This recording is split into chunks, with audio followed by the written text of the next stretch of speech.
সুরমিতা cooking and travels ব্লগে আপনাদের সবাইকে স্বাগত। উল্টো রথের দিন আমি বাড়িতেই বেগুনি আর পাঁপড় ভাজা বানাবো, সেই সমস্ত কিছু কিভাবে করছি সেই সব কিছুই আমি তোমাদের সাথে শেয়ার করব। এবার আমরা বেগুনটাকে কেটে নেব। বেগুনটা আমি এবারে কিভাবে কাটবো সেটা দেখো।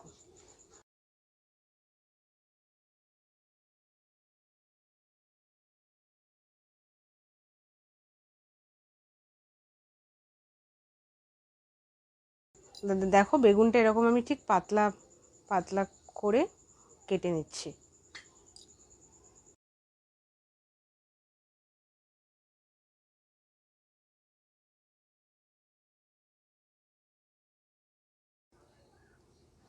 দেখো আমার বেগুনটা কাটা আমার রেডি হয়ে গেছে। এবারে আমি বেগুনির জন্য ব্যাটারটা কিভাবে বানাবো সেটাই তোমাদের দেখাবো।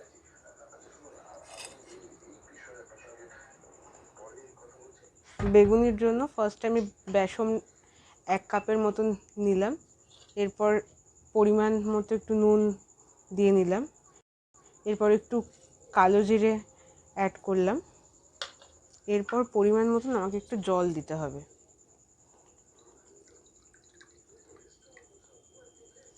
সেটা 1/2 কাপের মতন আমি জল দিয়েছি এর মধ্যে, আবার লাগলে আমি সেটা দিয়ে নেব।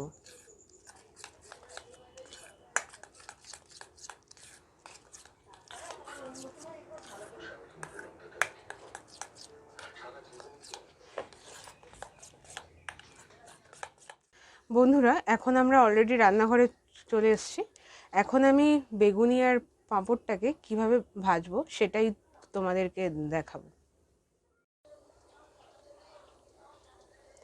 দেখো এবার আমি বেগুনগুলো তেলের মধ্যে ছাড়ছি।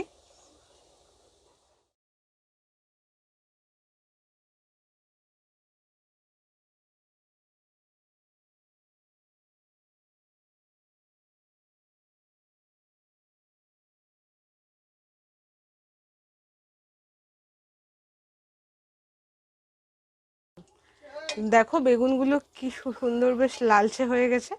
এবারে আমরা এটা তুলে নেব।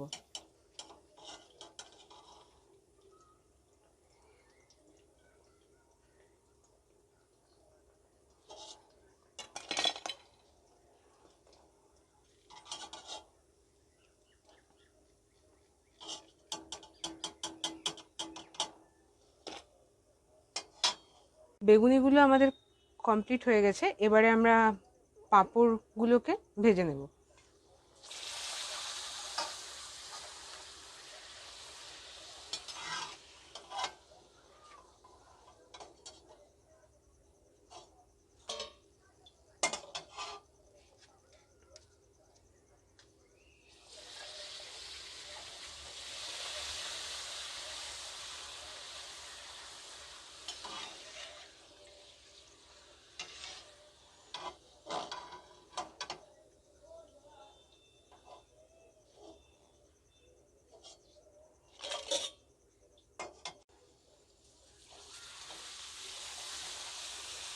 দেখো আমাদের পাঁপড় ভাজা মোটামুটি কমপ্লিটের দিকে। এটাই আমাদের লাস্ট পাঁপড়।